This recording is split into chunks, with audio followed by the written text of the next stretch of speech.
సన్నిధిలో తలను వంచి దీనంగా ప్రార్థన చేసుకుందాం. కళ్ళు మూసుకోండి. మమ్మల్ని మిక్కిలిగా ప్రేమిస్తున్న మా పరమ తండ్రి, మీ పాదములు స్తుతి స్తోత్రాలు వందనాలు చెల్లిస్తున్నాం. గతించిన వారం నుంచి వారం వరకు మమ్మల్ని సురక్షితంగా మీ దయగలిగిన హస్తముల కింద భద్రపరిచి మీ పాదసన్నిధిలో క్షేమంగా నిలిపి బ్రతికించినందుకు స్తోత్రం. ఎంతోమంది పేదవారంలో భయంకరమైన వర్షాల్లో అనేక రీతుల్లో ఈ లోకంలో మరణించిపోయారు. మేమైతే సజీవమైంది మీ మహోన్నతమైన నామాన్ని స్తుతించే భాగ్యం మీరు మాకు ఇచ్చారు. అందుని బట్టి స్తోత్రం. మీరు ఇప్పుడు వచ్చిన బిడ్డలను ఆశీర్వదించండి. ఇప్పుడు నేను వాక్యం వింటున్న ప్రతి కుటుంబాన్ని, ప్రతి బిడ్డను దీవించి భద్రపరిచి క్షేమము నెమ్మది దయచేసి వారి ఆయుష్ పొడిగించమని ఈరోజు ప్రభా మీరే చురుకుగా చక్కగా బిడ్డలతో మాట్లాడమని యేసు నామములో ప్రార్థిస్తున్నాము తండ్రి. ఆమేన్.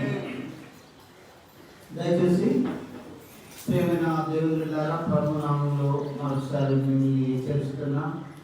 ఈ వాక్యం దొరికిన వారికి జీవం, సర్వ శరీరానికి ఆరోగ్యమై ఇస్తుంది. అందుకే దేవుని మాటలన్నీ బహు జాగ్రత్తగా విని మీ హృదయంలో నింపుకొని ఆశీర్వదింపబడాలని ప్రభు నామంలో నేను హెచ్చరిస్తున్నా. పిల్లలు దయచేసి మాట్లాడద్దు. లైవించిన ప్రతి ఒక్కరు కూడా దేవుని వాక్యం లేఖనాలను గమనించండి. ఈరోజు నేను చెప్పే అంశం, మీరు దేవునికి లెక్క చెప్పాలి. విషయం తెలుసా? మీరు దేవునికి లెక్క చెప్పాలి. మనం దేవునికి లెక్క చెప్పడం విన్నాకుండా బైబిల్లో రాయబడ్డది. బైబిల్లో చెప్పిన ప్రతి మాట ఖచ్చితము, దేవుడు చెప్పిన ప్రతి లేఖనము యథార్థమైంది.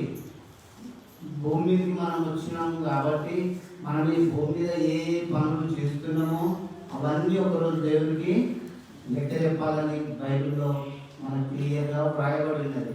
అందుకే ఏ శరీరం కూడా తప్పించుకోవడానికి వీల్లేదు. ఏ శరీరం కూడా పేదవారు మొదలుకొని ధనికుల వరకు, అల్పుడు మొదలుకొని రాజుల వరకు, లోకాధిపతులు, న్యాయాధిపతులు అందరూ కూడా దేవునికి లెక్క చెప్పవలసినది. అందుకే ఈరోజు చెప్పే అంశం దయచేసి గమనించండి.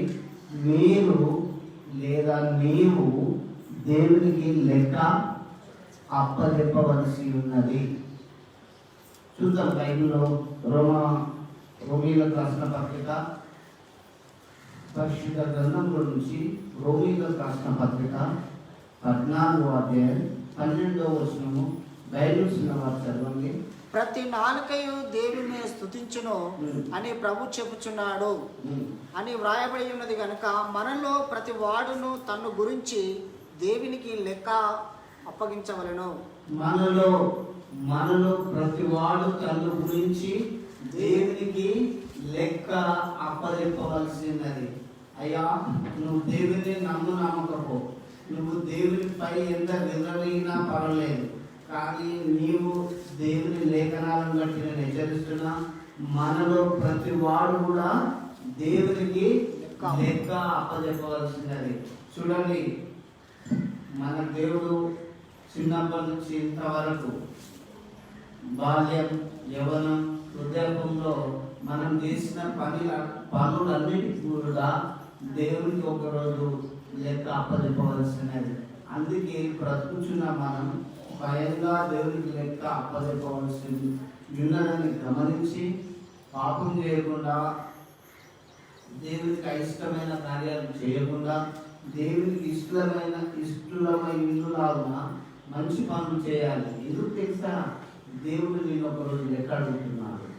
బైబిల్లో రోమిలకు రాసిన పత్రికలో చక్కగా వ్రాయబడినది. మనలో ప్రతి వాడు దేవునికి లెక్క అప్పచెప్పవలసినది.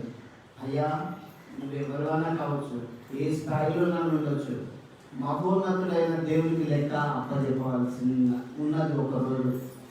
ఏ ఒక్క శరీరం తప్పించుకోలేడని ప్రభు వాక్యాన్ని బట్టి నేను చెప్తున్నా. లేఖనాలకు వెళ్దాం. దానియేలు గ్రంథంలోకి రండి దయచేసి. దానియేలు గ్రంథం 5వ అధ్యాయం 24 నుంచి 26 వరకు చక్కగా దయచేసి. దానియేలు గ్రంథం 5వ అధ్యాయం కావున ఆయన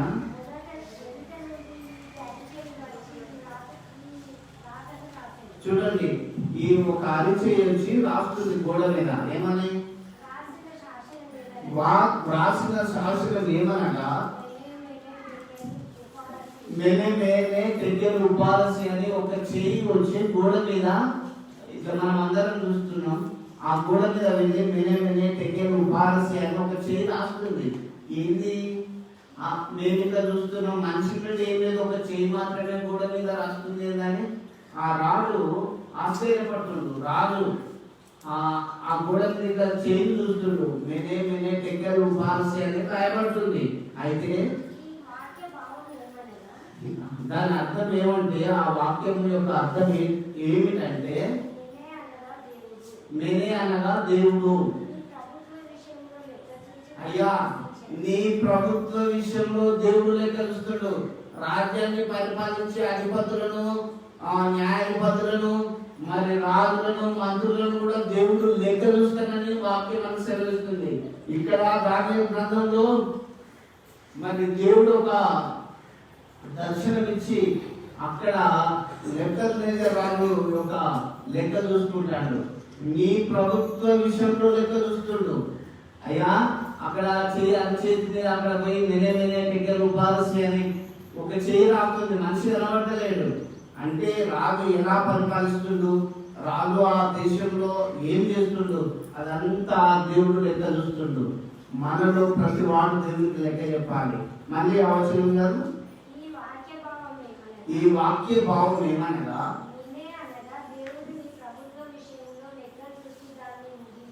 చూడండి, దేవుడు నీ ప్రభుత్వ విషయంలో లెక్క చూసి దాన్ని ముగించాను. ఎప్పటికీ నేనే ఎంత రాజ్యాన్ని లోకాన్ని అనేది ఎవరికి లేదు. చూడండి, మనం చూస్తున్నాం కొంతకాలం ఆయా ప్రభుత్వాలు వచ్చినాయి, పోయినాయి. ఎందుకు పోతున్నాయి? సక్రమంగా లెక్క చూసినప్పుడు తప్పిపోతుండ్రు. యథార్థంగా పాలించే వాళ్ళు ఎక్కువ కాలం ఉంటారని లైఫ్లో రాజుల గ్రంథంలో కూడా మనం చూస్తున్నాం. ఏ రాజు అయితే, ఏ మంత్రి అయితే యథార్థంగా నీతిగా ప్రజలకు పరిపాలన అందించి సౌకర్యాలు కల్పిస్తారో ఆ ప్రభుత్వం ఎక్కువ కాలం నిలిచి ఉంటుంది. కానీ ఇక్కడ మరి మేనే తెగ్గలు ఉపారసి అని చెప్పి కూడా రాసిన శాసనం ఏంటంటే, ప్రభుత్వ విషయంలో దేవుడు లెక్క చేసి దాన్ని ఏం చేసిండు, ముగించేసిండు. మనం ఇప్పుడు నాకు అధికారం ఉన్నదని నా ఇష్టం చెలాయించడం కాదు. దేవుడు లెక్క చూస్తాడని భయము భక్తి కలిగి ఉంటే దేవుడు మన పదవీ కాలం కూడా ఎక్కువ పొడిగిస్తాడు. అయితే చదువు కంటిన్యూషన్. చూడండి, దేవుడు ఆ ప్రభుత్వాన్ని త్రాసులో కూర్చుండు. త్రాసులో కూర్చున్నప్పుడు ఆ ప్రభుత్వ విషయంలో త్రాసులో చూసినప్పుడు తక్కువగా కనబడ్డాడు. యథార్థత లేదు, అక్కడ న్యాయం లేదు. ఆ ప్రభుత్వాన్ని త్రాసులో దేవుడు చూసినప్పుడు తక్కువగా కనబడ్డాడు. అయితే తక్కువగా కనబడ్డప్పుడు దేవుడు ఏం చేస్తాడు తెలుసా? ఆ లెక్క చూసి దాన్ని పక్కన పెట్టేస్తాడు. ఎవరైతే దేవుని వాక్యానికి విరోధులు అవుతారో వారి విషయంలో దేవుడు లెక్క చూసి పక్కనే ఉంచుతాడు. నేను ప్రభు వాక్యాన్ని పెట్టి చెప్తున్నా, దేవుని అని విశ్వాసం ఉంచిన బిడ్డలు, ప్రార్థించే బిడ్డలు ఉన్నత స్థాయిలో ఉంటారు. దేవుని ఆధారపడి ఆయన భయపడిన వాళ్ళు వాళ్ళ సింహాసనం ఎల్లకాలం ఉంటుందని బైబిల్ వాక్యం మనకు నేర్పిస్తుంది. ఇక్కడ లెక్క విషయంలో దేవుడు లెక్క చూసినప్పుడు ఎట్లా కనబడ్డాడు? తక్కువగా కనబడ్డాడు. అయితే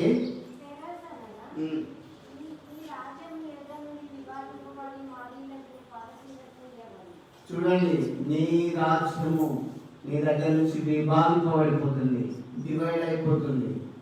ఈ కడవ కాలంలో క్రీడ దేవుడిని వెదలుస్తాడని భయంగా బ్రతుకు. రాజులైనా మంత్రులైనా ఎవరికైనా దేవుడు లెక్క చూసి విభాగింపజేసే రోజు రాబోతుంది. కానీ నేను శాంతంగా ఉంటానని ఎవరు ఫీల్ కావాల్సిన పని లేదు. కంటిన్యూస్ 26 వరకు అయిపోయిందా? చూడండి, నెబుకద్నెజరు రాజును ఆ రాజ్యాన్ని దేవుడు లెక్క చూసినప్పుడు, త్రాసులో చూసినప్పుడు ఆ దేశ పరిపాలన అంటే ఎట్లున్నది? తక్కువగా కనబడేది. త్రాసు లాస్ట్లో దేవుడు చూసి లెక్క చూసిండు. అయ్యా, భూమి మీద నీకు 70 ఏళ్ళు, ఒకరికి 30 ఏళ్ళు, ఒకరికి 40 ఏళ్ళు, 50 ఏళ్ళు ఉన్నాయి. దేవుడు నిన్ను నన్ను కూడా లెక్క చూస్తాడు. అప్పుడు నీ విషయంలో, నా విషయంలో నీతి ఎంతున్నది, దుర్విధి ఎంతున్నది, భక్తి ఎంతున్నది, పాపం ఎంతున్నది అని దేవుడు నేను చూసి లెక్క చేసినప్పుడు ఏ స్థితిలో ఉంటామో యోచించుకో. మనలో ఏం చేయాలి? ప్రతి వాడు దేవుడికి లెక్క అప్పచెప్పాలి. నువ్వు గుడికి వస్తావు, పర్వాలేదు. మనం ప్రజల మధ్య విశ్వాసంగా ఉంటాం, పర్వాలేదు. మరి అంతా పైకి బాగానే కనబడతాం. దేవుడు నిన్ను చూసినప్పుడు, నీ లెక్క చూసినప్పుడు నువ్వు ఎక్కడుంటావు? తక్కువగా కనబడతావా? యథార్థంగా ఉంటావా? యోచించుకో, ఆలోచించుకో. విశ్వాసి ప్రియ క్రైస్తవా, మనం దేవునికి లెక్క అప్పచెప్పవలసి ఉన్నది.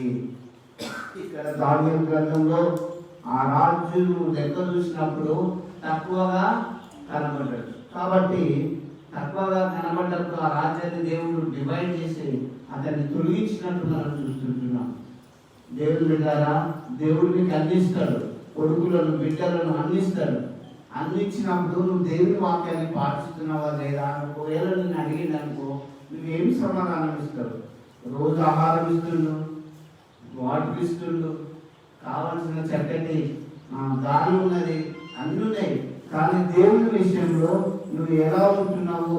దేవుడు నీకు అందించినాక దేవుని మర్చిపోతున్నావా? ఒకవేళ దేవుడు నేను లెక్క చేస్తాడనే విషయం నీకు తెలియదా? తెలియకపోతే తెలుసుకొని ప్రియులారా, నీవు దేవునికి లెక్క చెప్పవలసి ఉన్నది.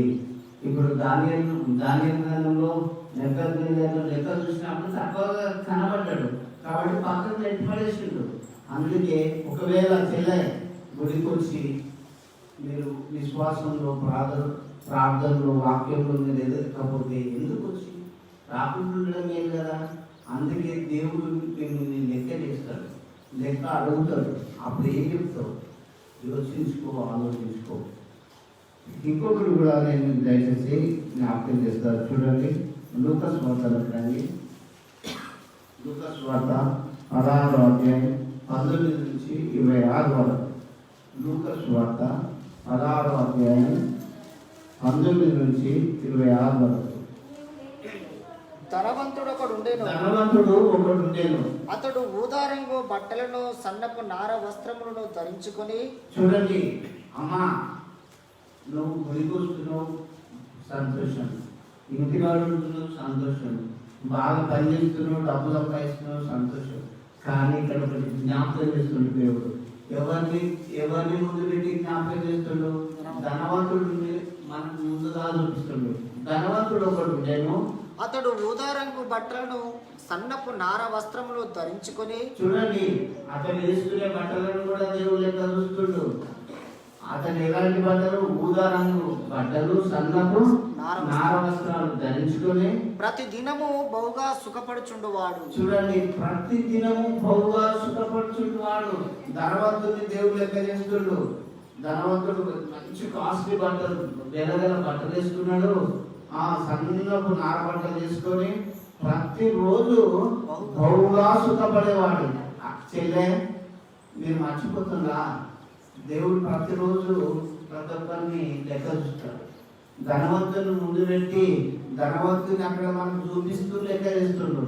ధనవంతుడు అనేవాడు ఉన్నాడు, వాడు మంచి బట్టలు వేసుకుంటాడు, ప్రతిరోజు బహుగా సుఖపడేవాడు.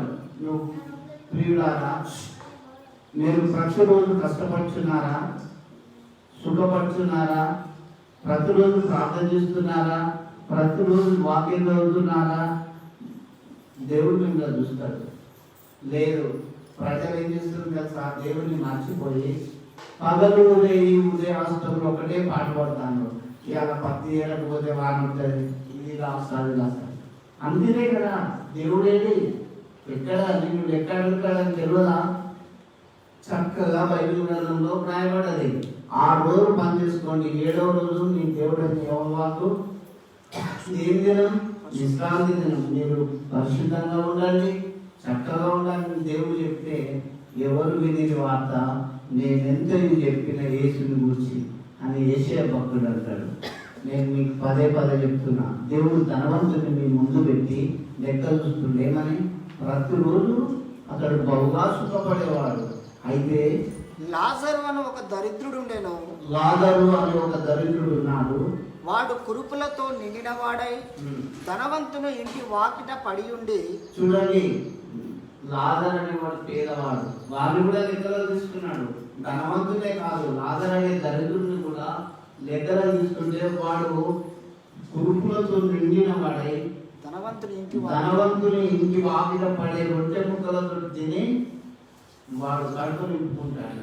దేవుడు అతన్ని చూస్తుండు. చెల్లె, పరలోకం నుంచి దేవుడు మనల్ని చూసినప్పుడు నీ స్థితి ఎట్లున్నదో యోచించుకో. భూమి మీద ఇదే, నాకు 4 కొడుకులు ఉన్నారు, 5 బిడ్డలు ఉన్నారు, 10 ఎకరాల జమీన్ ఉన్నదని ఇట్లాగే పడేయదు. కళ్ళు మూసిన రోజు నీ వేరెంత భూమి మీదకి దేవుడు నిన్ను లెక్క అడుగుతాడని గుర్తు పెట్టుకొని దేవుడిని తెలుసుకో. ధనవంతుని ముందు పెట్టి మనకు చెప్తాడు. ధనవంతుడు ఒక రోజు వాడు రోజు సుఖపడేవాడు, మంచి బట్టలు వేసుకునేవాడు. మరి అదే పేద లాజరున్నాడు, వాడు రోగం ఉన్నది, కురుపులు ఉన్నాయి, బాధపడతాడు, ఆకలితో ఉన్నాడని ఆ ఇద్దరిని మీ ముందు పెట్టి ఈరోజు చెప్తున్నాడు. చదువు. అతను బల్ల మీద పడు రొట్టె ముక్కలతో ఆకలి తీర్చుకున్న గోరెను. అంతేకాక కుక్కలు వచ్చి వాని కురుపులు నాకెను. చూడండి, వాడు లేవలేని స్థితిలో ఉన్నాడు. ఆ ధనవంతుడి ఇంటికాడ పడే రొట్టె ముక్కలు తీసుకుంటాడు. వాడు లేవలేని స్థితిలో ఉన్నాడు. కుక్కలు వచ్చి వాని కురుపులు నాకుచుండని అని రాయబడింది. అంటే వాడు ఎంత దీన స్థితిలో ఉన్నాడో మీరు ఆలోచించండి. వాడు దేవుని వైపే చూస్తున్నాడు, దేవుని మీద ఆధారపడ్డాడు. ఇంకా వాడికి ఏ ఆధారం లేదు. చూడండి, అనుదినం దేవుడు 3 పూటల ఆహారం ఇస్తున్నాడు. ఎంత స్తుతించాలి దేవుని, ఎంతగా ప్రార్థించాలి, ఎంతగా స్తుతించాలి. ఎన్నిసార్లు బైబిల్ చదివినా తనవి తీరదు మనకి ఆ తృప్తి. నేను మీకు చెప్తున్నా, దీపం ఉన్నప్పుడు ఇల్లు దిద్దుకోండి, కళ్ళు కనబడ్డప్పుడే బైబిల్ చదువుకోండి, చెవులు వినబడ్డప్పుడే దేవుని మాటలు స్వరం వినండి, కాళ్ళు ఉన్నప్పుడే చర్చికి రండి. 2 కాళ్ళు నడవలేనప్పుడు నన్ను ఆ చర్చి కాడ వేస్తామని ఇతరులను అడుగుడేందుకు? అందుకే దేవుడు మిమ్మల్ని లెక్క చూస్తాడు. ధనవంతుడైతే లాభరైతే విస్తారమైన రోగం కురుపులతో నుండి కుక్కలు నాటిన కూడా లేచే స్థితి, కొట్టుకునే స్తోమత కూడా లాభకు లేదు. అయితే మనం ఆ స్టేజ్లో ఉన్నామా? లేము. చక్కగా ఉన్నాము, చక్కగా ఉంచి దేవుడు. అయితే నేను నన్ను దేవుడు లెక్క అడుగుతాడు. ప్రియుడా, ఏం చెప్తావు యోచించుకోవచ్చు. ఆ దరిద్రుడు చనిపోయి దేవదూతల చేత అబ్రహాము రొమ్మున ఆనుకున్నట్టుకు కొనిపోబడెను. చూడండి, ఆ దరిద్రుడు చనిపోయింది. అమ్మా, మరణం అనేది అందరికి వస్తుంది. వింటున్నా? నువ్వు 4 కన్నా అవుతుంది, నువ్వు కనకపోయినా వస్తుంది. మరణం అనేది అందరికి వస్తుంది. అది గమనించండి. బైబిల్లో లేఖనాలు దేవుడు చెప్పింది ప్రతిదీ కూడా ఖచ్చితం. మరణం అందరికి వస్తుంది. ఆ దరిద్రుడు ఏమైందో ఆ రోగంతో బాధపడుతూ చనిపోయిండు. చనిపోయినప్పుడు అతని ఆత్మను దేవదూతలు వచ్చి తీసుకుపోయి అబ్రాహామున అక్కడ ఆనుకొని ఉన్నట్టు మనం చూస్తున్నాం. ప్రియులారా, ఇది 70 ఏళ్ళ యాత్ర. ఈ 70 ఏళ్ళ యాత్రలో సృష్టికర్తని తెలుసుకోలేని నీవు ఎంతవరకు ఉంటావు? ఇంకా దేవుని తెలుసుకో, వాక్యాన్ని తెలుసుకో. భూమి ఆకాశములు గతించిన దేవుని మాటలు ఏనాడు గతించవు. నీ కులం అని అడ్డు పెట్టుకోకు, నీ మతం అని అడ్డు పెట్టుకోకు. మహోన్నతుడైన దేవుని గురించి బాగా ఆలోచించు.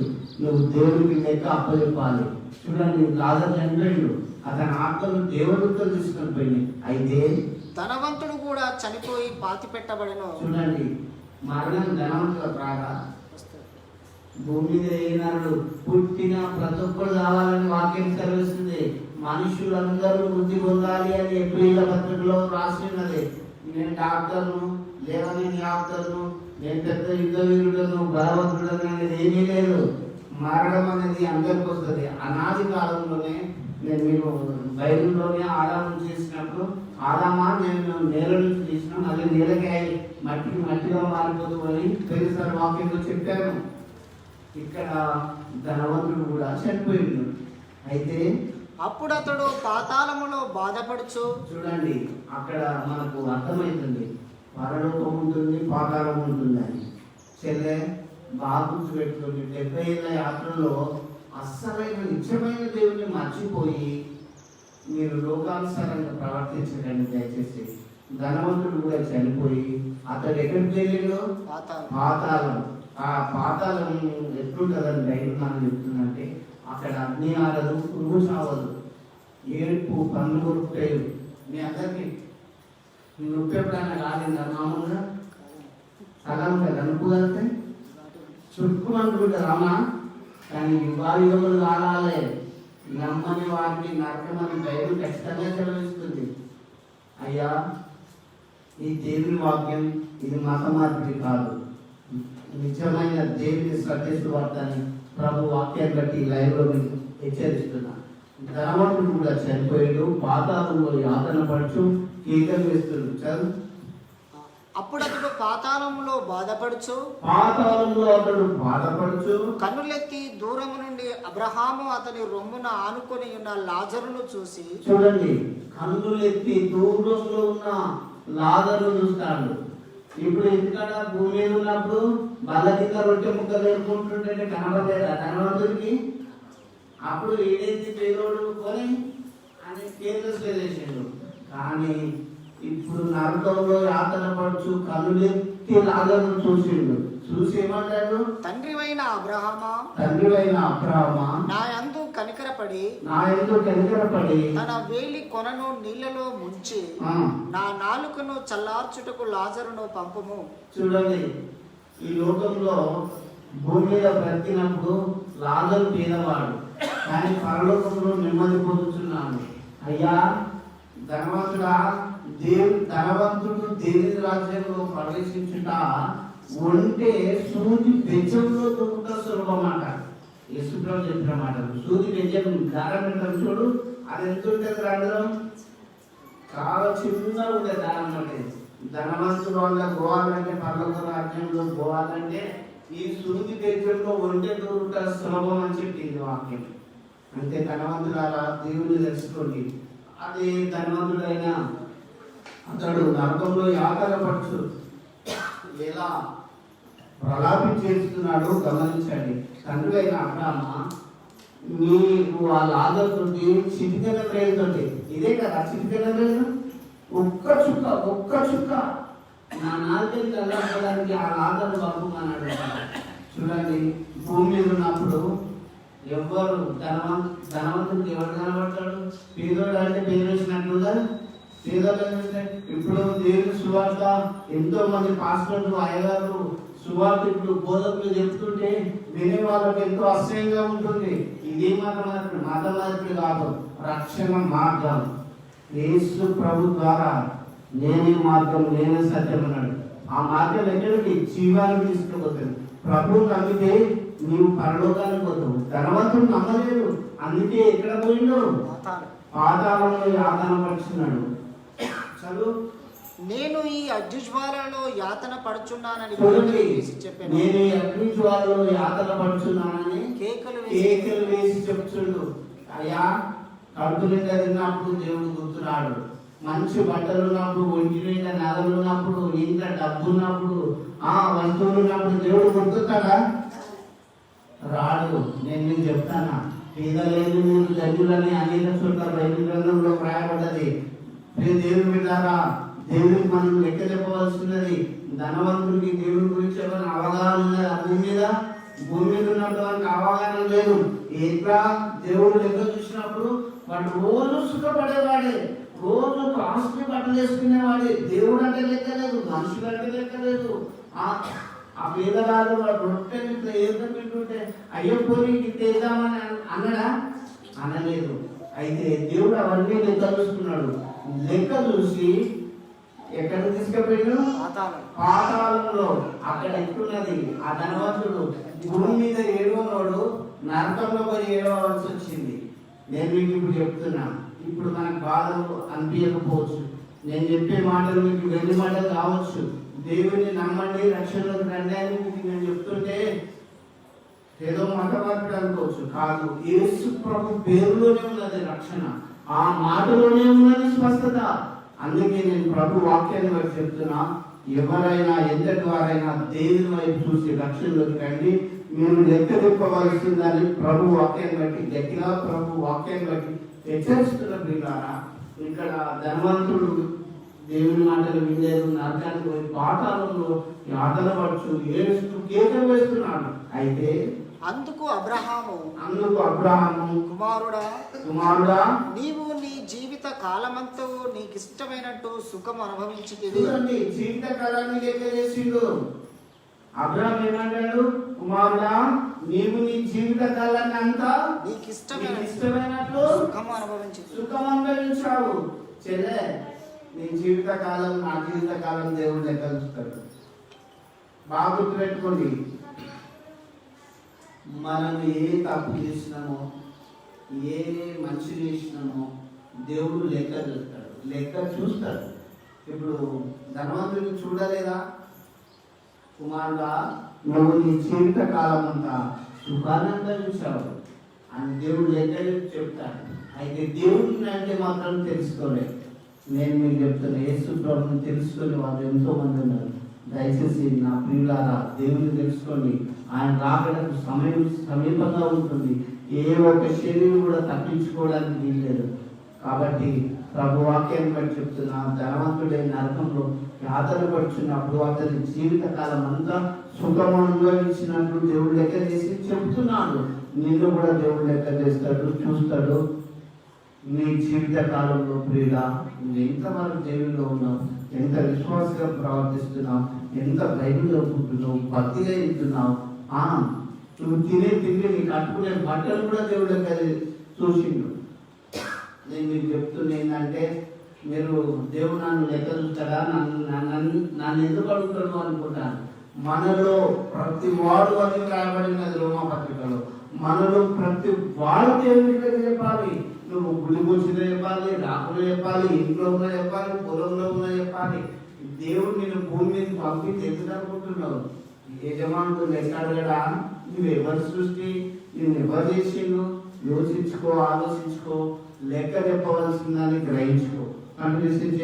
అలాగునే లాజరు కష్టము అనుభవించనని జ్ఞాపకము చేసుకొనుము.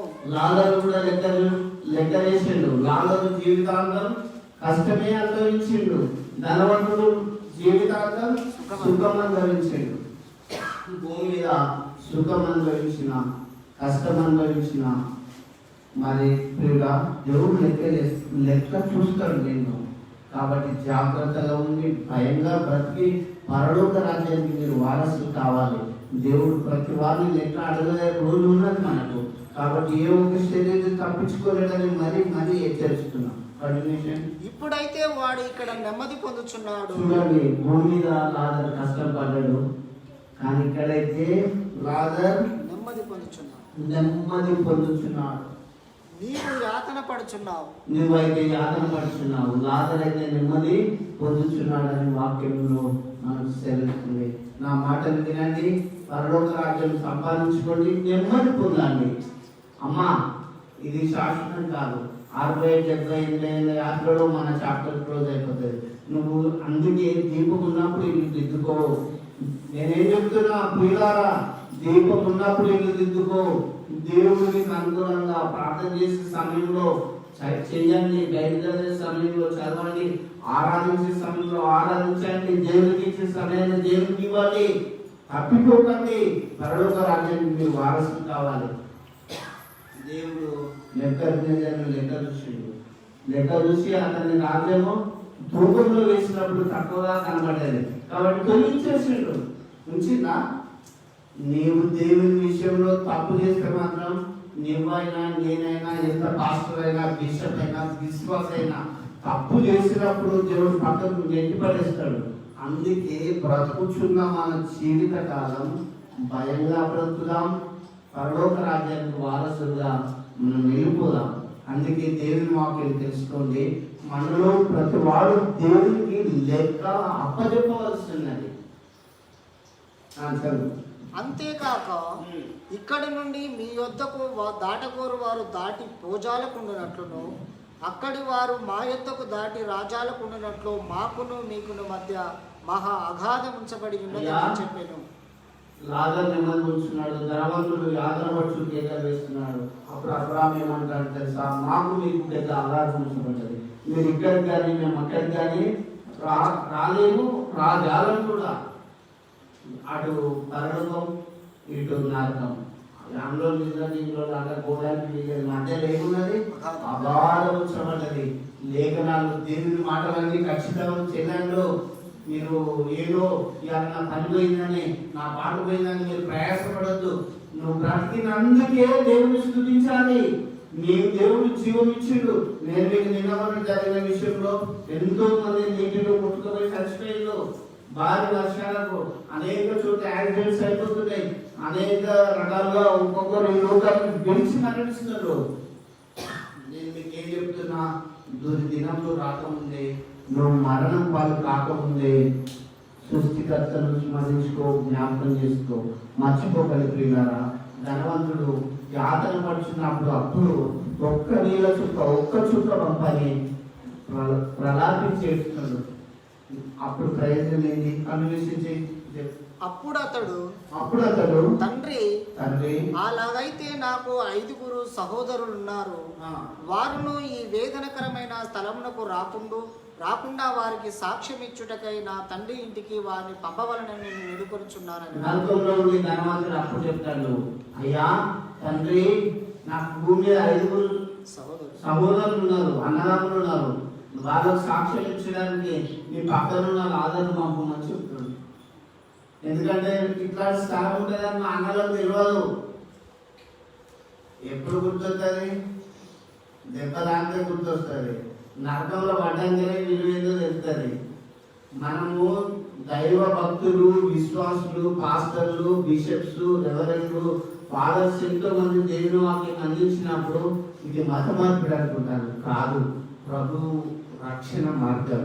మనమందరినీ పరలోక రాజ్యానికి, మన ఆత్మ నెమ్మదిగా ఉండడానికి అనేక దైవజనులు బోధిస్తున్నారు. కాబట్టి ప్రియులారా, దేవుని బిడ్డలారా, లైవ్ వింటున్న మీరు దేవుని రాజ్యానికి వారసుకండి. ఈ లోకం దాని ఆశంతో కూడా గతించిపోతుంది. ప్రభువుని తెలుసుకొని ఆ ప్రభు రాజ్యంలో వారసుగా ఉండాలని ప్రభు వాక్యాన్ని బట్టి నేను హెచ్చరిస్తున్నా. అప్పుడు మాకు 5 అన్నదమ్ములు ఉన్నారని అంటే అక్కడ ఏం సమాధానం వస్తుంది? అందుకు అబ్రహాము వారి యొద్ద మోషేయు ప్రవక్తలు ఉన్నారు. చూడండి, మాకు 5 అన్నదమ్ములు భూమి మీద ఉన్నారయ్యా, జరని పక్కన ఉన్న రాజాన్ని ఇప్పుడు పంపు సాక్ష్యం కొరకంటే అబ్రహాం ఏమంటాడు? భూమి మీద మోషేయు ప్రవక్తలు ఎంతో మంది దేవుని బిడ్డలు భూమి మీద ఉన్నారు. వాళ్ళు చెప్తే వారి మాటలు వినవలనని అతడితో చెప్పగా అతడు తండ్రివైన అబ్రహామా, అలాగూ అనవద్దు, మృతులలో నుండి ఒకడు వారి యొద్దకు వెళ్ళిన ఎడల వారు మారుమనసు పొందుదరని చెప్పాను. చూడండి, ధనవంతుడు ఏమన్నాడు? తండ్రివైన అబ్రహామా తనతో రాజాను పంపు, మృతులకు వెళ్ళేవాడు ఒకడు పోయి చెప్తే మారుతారేమంటే, లేదు లేదు, నేను ఏర్పరచుకునే బిడ్డలు భూమి మీద చాలా మంది ఉన్నారు, వాళ్ళ మాటలు వింటే నా మాటలు విన్నట్టే అంటే వాక్యంలో దేవుడు హెచ్చరిస్తుండు. నా ప్రియ దేవుని బిడ్డలారా, మనమందరం కూడా దేవునికి లెక్క అప్పచెప్పవలసింది. ఎప్పటి నుంచి చెప్పుకుంటారు? జీవితాంతం చేసిన పనులను బట్టి.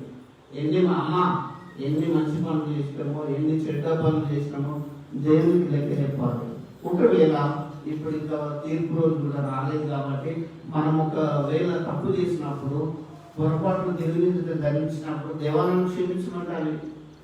క్షమిస్తాడు దేవుడు. దీపమును ఇప్పుడు ఏదైనా నరకానికి తెల్లాలనుకుంటాము, యేసు రక్తంలో ప్రతి పాపంలో కడిగేసుకొని పరిశుద్ధులుగా ఉండి పరలోక రాజ్యానికి వారసులు కావాలి. ఇప్పుడు ఎంతమంది దేవుడు ఎక్కడ చూసిండు? ధనవంతులు చూసిండు, దళితులు చూసిండు, రాజులు కూడా చూసిండు. ఇంకొకటి కూడా నేను మీకు జ్ఞాపకం చేస్తా. మత్తయి సువార్త 10వ అధ్యాయం 30వ వచనంలో కూడా చూడండి. దేవుడు ఏం లెక్క చూస్తాడో షార్ట్గా చెప్పేస్తున్నా. మత్తయి సువార్త 10వ అధ్యాయం, పరిశుద్ధ గ్రంథంలో నుంచి మత్తయి సువార్త 10వ అధ్యాయం 30వ వచనం.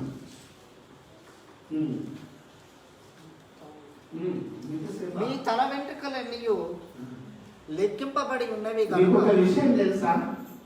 రోజు దొరుకుంటారు, ఆయిల్ పెట్టుకుంటారు తలకు, కానీ నేను లెక్క పెట్టుకోలేదు. ఏంటి లెక్క పెట్టుకున్నారా చెప్తారు? మీకేం తెలుసు? దేవుడు ఆల్రెడీ ఆ లెక్కలో కౌంట్ చేసి పెట్టిండు, ఎప్పుడో లెక్క పెట్టిండు. వాక్యంలో ఆయన ఇంకొక చోట కూడా రాయబడ్డది, ఆయన చిత్తం లేకుండా ఒక వెంట్రుక తెలుపు కానీ నలుపు కానీ కాదు. తెలుసా? దేవుని చిత్తం లేకుండా ఏది జరగదు. అందుకే పిల్లరా, మీ తల వెంట్రుకలన్నీ కూడా దేవుడు లెక్కింపబడినవని వాక్యం సెలవిస్తుంది. మనం లెక్కించలేనివి దేవుడు లెక్క పెట్టాడు. నేను మీకు బాగా గట్టిగా చెప్పగలుగుతా, నువ్వు ఎవరైనా కావచ్చు, ఏ స్థాయిలో అని ఉండొచ్చు, ఎంత పెద్ద ఎంత స్థాయిలో ఉండి ఎంత ఉద్యోగమైన చేయొచ్చు, కానీ లోకాన్ని విడిచిపోయి చెప్తారా? అందుకే దావీదు భక్తుడు కీర్తనలు 90:12 ఏం చెప్తాను చూడండి ఒకసారి. కీర్తనలు 90:12 90:12 నీ పాదములకు రాయి తగలకుండా మాకు కాలం జ్ఞానోదయం కలుగునట్లు. మా దినములు లెక్కించుటకు. చూడండి, దావీదు దేవుని అడుగుతాడు, అయ్యా దేవుడా, మాకు జ్ఞానోదయం కలుగునట్లు మా దినాలను లెక్కించడం మాకు నేర్పు. చెల్లి, ఇది 2020. ఎంతో మంది మనం చూస్తుంటే లోకాన్ని విడిచిపోతుండ్రు, అవునా? దావీదు ఏమంటుండు దేవుడితోటి, దేవా మాకు మంచి జ్ఞాన హృదయాన్ని కలగజేయి, మా దినాలను లెక్కించడం మాకు నేర్పు. ఎప్పుడో వాళ్ళ జీవి వెళ్ళిపోతుంది, చెప్పకలు రెప్పబాటిన కుటుంబం చెదిరిపోతుంది. అందుకే పిల్లరా, దేవుని తెలుసుకోండి, ఇది మన పర్మనెంట్ ప్లేస్ కాదు. ఇక్కడ మనం శాశ్వతంగా భూమి మీద ఉండలేము. మనం ఇల్లు కట్టుకున్నా ఏది కట్టుకున్నా కొంతకాలమే, తర్వాత మళ్ళీ తిరిగి ఇక్కడికి రావిగా వస్తామా? ఇది నా ఇల్లు, నా వాళ్ళు, మా వాళ్ళు అని వస్తామా? దేవుని విలువైన దేవుడు చెప్పింది ప్రతిదీ ఖచ్చితంగా బాగా గమనించండి, గ్రహించండి. అందుకే నేను చెప్తున్నా, దేవుడు ధనవంతులను లెక్క చూసిండు, పేదవాళ్ళని లెక్క చూసిండు, నీ తల వెంట్రుకలను లెక్క చూసిండు, రాజ్యాలను పాలించే మంత్రులను లెక్క చూసిండు. ఎక్కడ తక్కువ కనబడితే దేవుడు పక్కన ఏం చేస్తూనే ఉన్నాడు, అవునా? అందుకే మనలో ప్రతి వాడు కూడా దేవునికి లెక్క అప్పచెప్పవలసినది. చెల్లెళ్ళు, దేవుడికి భయపడండి, దేవుడు నిన్ను లెక్క అడుగుతాడని గ్రహించండి, గమనించండి.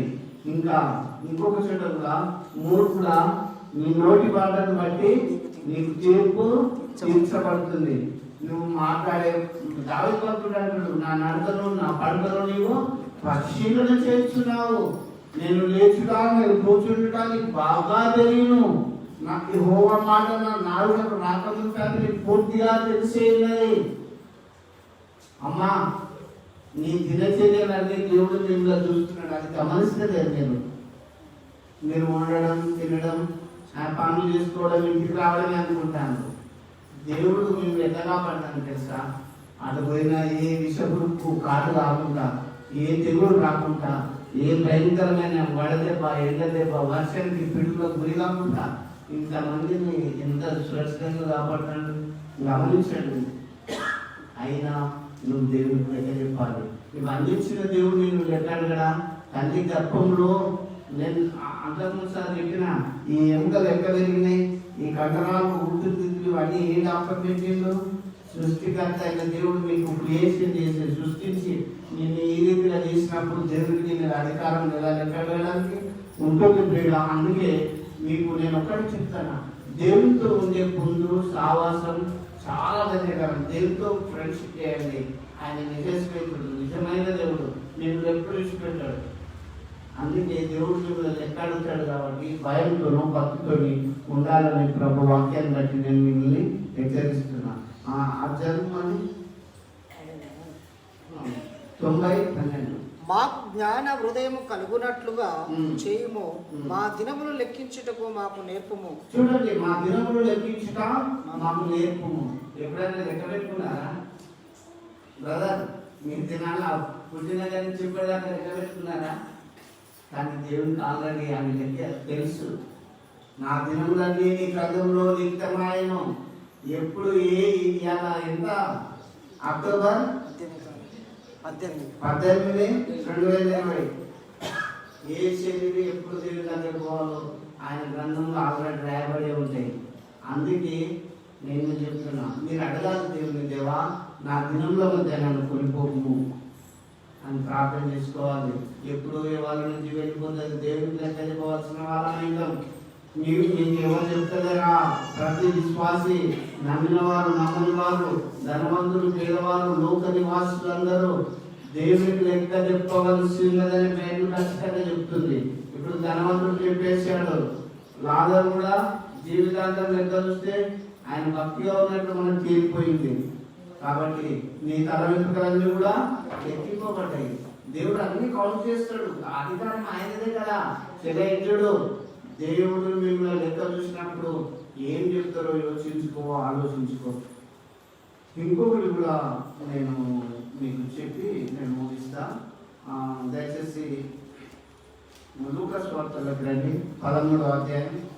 లూకాసు వార్త 13వ అధ్యాయం 6-9. మరియు ఆయన వారితో ఈ ఉపమానం చెప్పాను. చూడండి, ఒక మనుషుని ద్రాక్ష తోటలో అంజూరపు చెట్టు ఒకటి నాటిండు. చూడండి, ఆ చెట్టు ద్రాక్ష తోటలో అంజూరపు చెట్టు పెట్టిండు, నాటిండు. కొంతకాలం అయినాక ఆ చెట్టు మీద ఏమన్నా పండు రాసినాయని వెలుగా వచ్చిండు. కానీ ఆ చెట్టు ఒక్క కాయ కాయలే. అయితే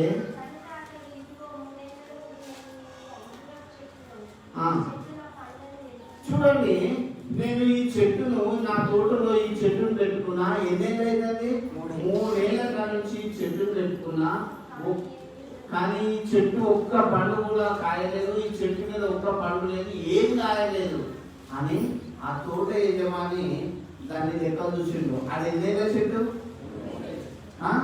3 ఏళ్ళ చెట్టు. కాకలేదు, పూతలేదు, సోపుకు మాత్రం పచ్చలు ఉన్నది. అయితే ఏమంటాడు యజమాని? పనులను పిలిచింది యజమాని. పనులను పిలిచి ఈ చెట్టును, అరే బాబు, ఈ చెట్టును పూర్తిగా నరికి 3 ఏళ్ళ నుంచి చెట్టు నేను అందరూ చెట్టును పెట్టినా అది కాకలేదు, పూతలేదు, పూర్తిగా నరికే అన్నాడు. ఎందుకు? 3 ఏళ్ళ నుంచి దానికి నీళ్లు పోసి ఎరువేసి మంచిగా చేసినా కూడా కాపు రాలేదు. అయితే దాని ప్రయోజనం ఏంటి? స్త్రీలారా, భూమి మీద ఒక్కొక్కరికి 10 ఏళ్ళు, 20 ఏళ్ళు, 30 ఏళ్ళు, 40 ఏళ్ళు ఉన్నాం. ఉన్నాను దేవుని తెలుసుకోలేనప్పుడు నీ కడుపును పోషించుకునేవాడేనా? ఆలోచించుకో. నేను ఎవరు చేసిండ్రు, నీకు పిల్లలు ఎవరు ఇచ్చిండ్రు, కుటుంబం ఎవరు ఇచ్చిండ్రు, ఇది అంతా ఇచ్చింది దేవుడు అని గ్రహించుకో. ఆలోచించుకో. దేవుడు మిమ్మల్ని లెక్కడుతాడని గ్రహించుకో. ఇక్కడ తోట యజమాని ఒక చెట్టు నాటినప్పుడు ఆ చెట్టు గురించి చాలా విచారిస్తుండ్రు.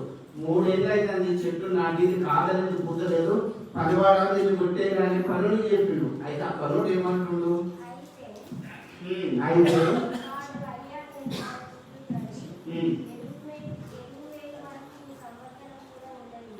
వాడు ఏమంటుండు? అయ్యా, ఈ 1 సంవత్సరం ఉంచు, ఈ ఒక్కసారి దీని చుట్టూ నేను ఏం చేస్తా, మళ్ళీ తవ్వటం పెడతా, మళ్ళీ ఎరువేస్తా, నీళ్లు పెడతా. అయ్యా, ఈ 1 సంవత్సరం అని ఉంచు అని చెప్పి 4వ ఏడు కొరకు పనివాడు రిక్వెస్ట్ చేస్తాడు ఏమని. అయితే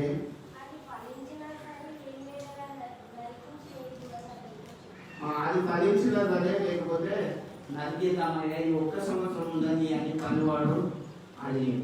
అప్పుడు ఆ పనివాని మాట వినే యజమాని ఆ సంవత్సరం ఉంచాడు.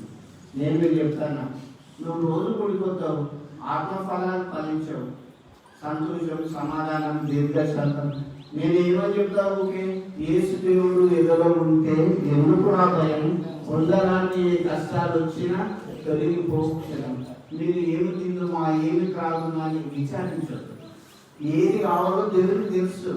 మీకు జాబ్ కావాలా ప్రార్థన చేయి, ఆహారం కావాలా ప్రార్థన చేయి. ఎందుకు మీరు శిక్షించడం వలన ఎవరు తన ఎంతో మూలని ఎక్కువ చేసుకుంటారు? అందుకే నేను మీకు చెప్తానా, ఈ సంవత్సరం 2020 ఎంత భయంకరమైన సంవత్సరం.